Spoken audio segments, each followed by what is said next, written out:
What's up, everyone? Welcome to the same Philly Sports History for September 9th, 2024. I'm your host, Jim Montgomery. Welcome to a Monday edition of the podcast.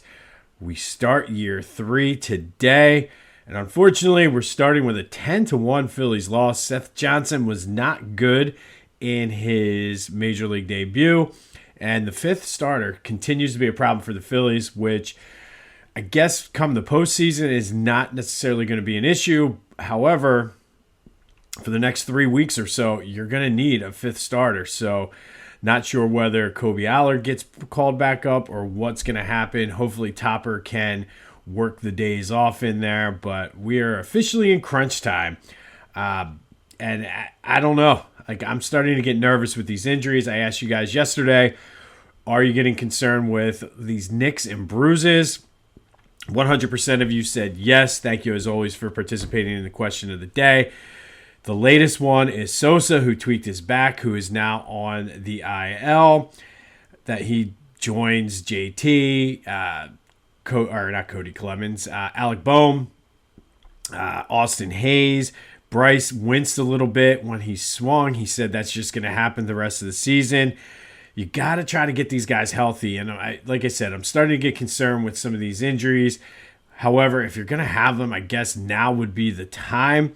Luckily, the magic number did shrink despite the 10-1 loss. So the magic number now is 13 to win the division. Excuse me. Mets and Braves are both 7 games back. It's 11 games to clinch a playoff spot. Bryce said yesterday that it doesn't really matter until it gets under 10. But for me, it's close enough that we're going to continue to do it. 3 ahead of the Brewers for the second seed and 1 game back of the Dodgers. But like I've been saying, I don't really care which one of those spots they get, because either way, you're going to face a team that's hot, a team that just is coming off winning a series. I just need that extra day so you can set the rotation up and get, obviously, with all these guys getting banged up, set the table for them to get healthy. But it is a concern. They're back at it tonight against the Rays. Christopher Sanchez is on the mound. But I don't know. We're getting, it doesn't matter who you put out there. The fifth starter, they're all Taiwan Walker in a mask. But let's get that magic number whittled down. Big games coming up on the horizon against the Mets. So let's continue to somehow get that magic number down and hang on to win this division. It's crazy saying that, but we've seen crazier things in Philly, both winning the division as well as losing it throughout the team's history. So we just got to remain consistent. It's easy to get caught up in it because they just got blown out twice by the Marlins, who are in last place, but they were coming off a 6-game winning streak. Some of the guys are banged up a little bit, and then Nola just wasn't good the other night, but you had your fifth starter out there. I'm not ready to hit the panic button yet. This is not like how it was in the summer, but I am my radar is going up again. But we'll see how they come out against the Rays this week, gearing up for the big series against the Mets. Be sure to follow me on social media, Jimbo_Mont at Twitter and TikTok, at Philly Jimbo on Instagram. Follow and subscribe to the YouTube channel. I had a lot of new subscribers during the second year anniversary celebration last week, so thank you for that. Like I said, now that things are starting to sort of calm down somewhat, I do have some fun stuff on the horizon, just trying to work through some of my production things and trying to, I guess, make it look more uniform and I don't want to say professional because that's not the word I'm looking for, but more official, I guess. So thank you for that. I will be doing the raffle for the free Philly Goat t-shirt later today, so I should have an announcement about that either tomorrow or Wednesday. But Phillies 10-1 against the Marlins. They lost. Excuse me. And this weather is doing a number on my allergies here, so I do apologize if I sound a little stuffy and I'm clearing my throat. But we got the magic number down. That's really, excuse me, all that we're concerned about. But be sure to go check out my boys over at the Clashing Conferences, doing good things over there. I'm very, very excited after yesterday's game to hear what Topher has to say regarding Daniel Jones and the Giants. That is available wherever you get your podcasts as well as on YouTube. And the baseball guys are doing a heck of a job over there as well. And then go to Philly Goat, do a little shopping, get some t-shirts. It's hoodie weather. So go get some hoodies, some long sleeve tees, whatever you need, they got you covered. And then be sure to use that promo code Jim Montgomery for 10% off of your order.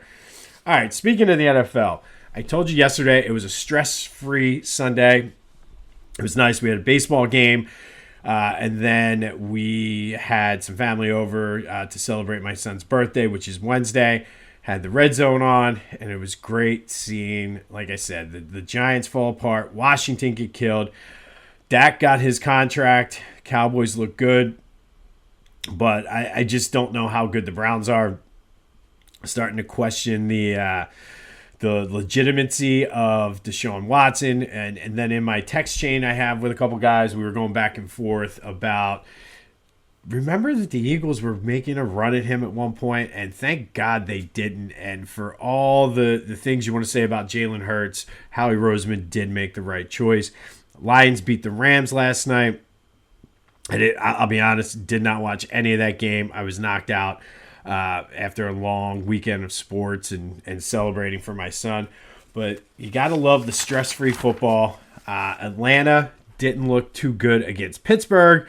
However, Pittsburgh's defense is always good, so we'll see what happens. But Kirk Cousins did not look sharp. And as someone who has him on his fantasy team, it still continues to blow my mind that the Falcons do not use Bijan Robinson the way they should. So we'll see. We turn our attention now. We flip the page starting tomorrow. We'll start looking at the Atlanta game. But overall, a good first week of football. Now, if the Jets can just knock off the 49ers tonight, I will be happy. And I need to do something about fantasy football too. It's tonight is one of those nights that you hate as a fantasy football player. I need Christian McCaffrey to have a big game for one of my big money leagues, but I'm also playing against him, and I need him to have a shitty game in the other big money leagues. So the life and times of a fantasy football player. But we look ahead to Atlanta starting tomorrow. Eagles looking to go 2-0. Sticking with the Eagles the rest of the show today, we're going to go back first to 2001. And on this day in 2001, the Rams beat the Eagles 20-17 in the season opener. This was our first regular season game that we had as season ticket holders. We were very pumped up for it and just was very excited for this game because, like I said, the first game we had technically was that preseason game against the Rams the Ravens that got postponed and then eventually canceled because of the turf. So very excited for our first regular season game.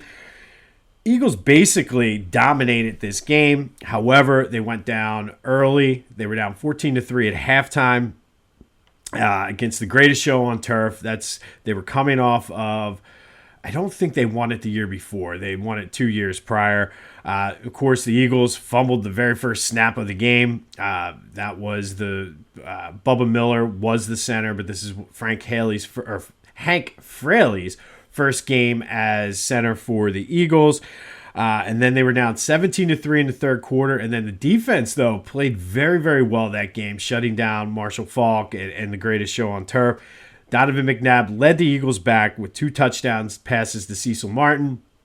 The Eagles did have a chance to win this game. They tied the game up. Very next kickoff, our very own Ike Reese forced a fumble.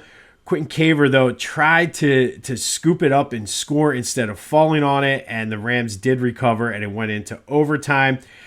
The Eagles had the ball first in overtime, didn't do anything. Rams eventually won it with a field goal.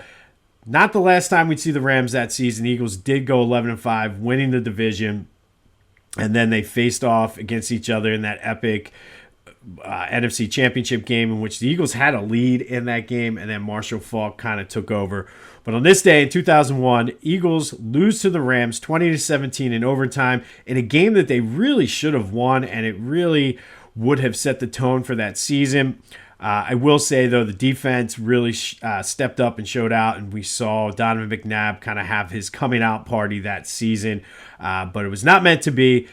Eagles lose to the Rams 2017 in overtime, and like I said, it was our very first game as a season ticket, or my very first game as a season ticket holder with the group for a regular season game. All right, throughout the rest of the month of September, now the second anniversary is celebrated in the books, and we're moving on to year 3. An interesting topic, and there's a lot of players throughout the course of Philadelphia sports history that were either from Philly, played for our Philly teams, or in some of the cases you'll see drafted, never quite played, that became villains. And it's an interesting thing because some of these guys, as I was compiling the list and going through it, really made my blood boil. Like, that's just the hatred and the level of just villainous, I guess, you have on some of these guys. And we're going to start off with maybe one of the biggest villains in Eagles history, and that is one Chip Kelly. I will say it was more of a love-hate relationship when he first came in. Everybody was excited to see what he could do because at the time he had Desean Jackson, Lesean McCoy, Jeremy Maclin, Michael Vick was a quarterback, and just really the creativity and what the possibilities were that he had. Then it quickly went south, and probably, like I said, the most hated villain in Eagles history of a non-Eagle or opposing player. Year 1 was good. That was the Nick Foles 27-2 year. They went 10-6, made the playoffs. Second year, he released Desean Jackson because of fears, alleged fears of gang ties and things like that. They did go 10-6, missed the playoffs. That was Nick Foles struggling that year, got hurt, and then we had Mark Sanchez. And then year 3, the wheels absolutely came off. That was the 6-9 season. He got fired. He didn't re-sign Jeremy Maclin, traded LeSean McCoy, brought in DeMarco Murray and Ryan Matthews, Kiko Alonso, Byron Maxwell, just you name it. But Chip Kelly is our first Philly villain.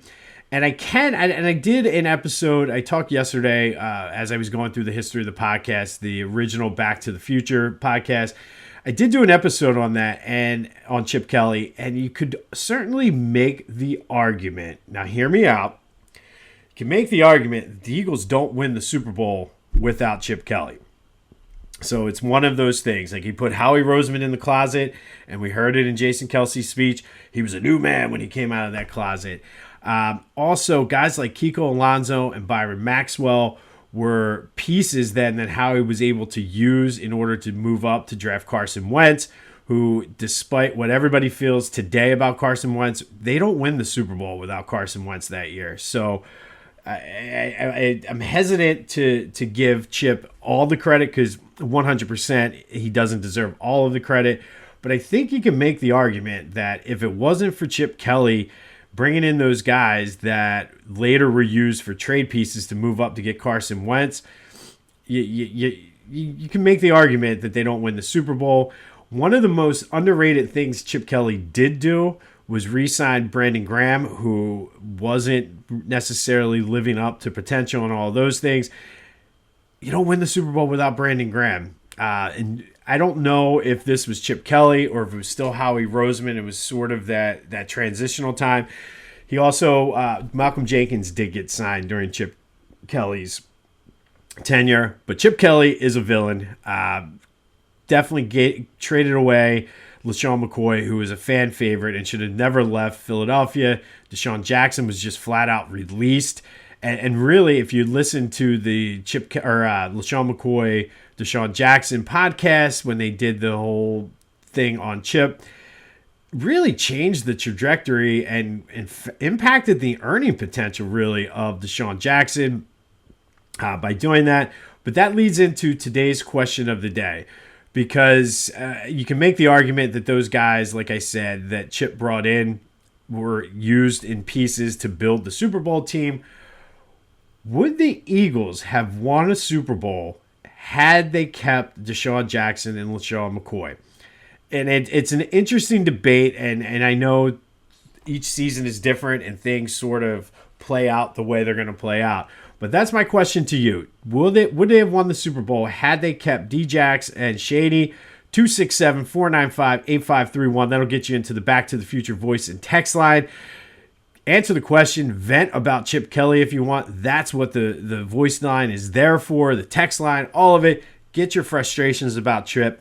Today's first villain in our series of Philadelphia area athletes, coaches, players who were villains and still are in most cases today. Chip Kelly was number one. But do they go to the Super Bowl and win it with Lesean McCoy and Desean Jackson? 267-495-8531. That'll get you into the Back to the Future voice and text line. It's definitely one of those sitting around with your buddies, drinking beer, having a debate, going to a barroom discussion. Because, I mean, for all the villainous things that he did, some of them paid off in dividends when the Eagles won the Super Bowl. But Chip Kelly, today's Philly sports villain. Be sure to let me know what you think about winning the Super Bowl with Lesean and D-Jax. Would have been nice to have them on the team. I'm not gonna lie, but everything happens for a reason. We talk about stuff like that on Tuesdays, and if it wasn't for Chip Kelly completely screwing over the team, maybe we don't win the Super Bowl. But let me know what you think. Do they? Do they not? Don't want to give Chip too much credit here because I'm still bitter and mad about that, but it's worth having a discussion about. On this day in 2001, Eagles lost to the Rams 20-17 in overtime. They would meet again in the NFC Championship game that year, but for one game anyway, the defense really shut down the greatest show on turf. Looking forward to the Phillies bringing home a win tonight against the Tampa Bay Rays. Rematch of the 2008 World Series. Always fun when they play the Rays. Christopher Sanchez going up against his former team as well, so maybe he's going to have a little added motivation. We'll get back into Eagles coverage as we look forward to the Monday night showdown against Atlanta. Can the Eagles start 2-0? We shall see. Remember to follow me on social media, subscribe to the YouTube channel, leave a comment, leave a review, spread the word. Let's continue to grow this thing as we head into year 3. This has been This Day in Philly Sports History for September 9th, 2024. My name is Jim Montgomery. Go have yourselves a Monday, and until next time, I'll see you when I see you.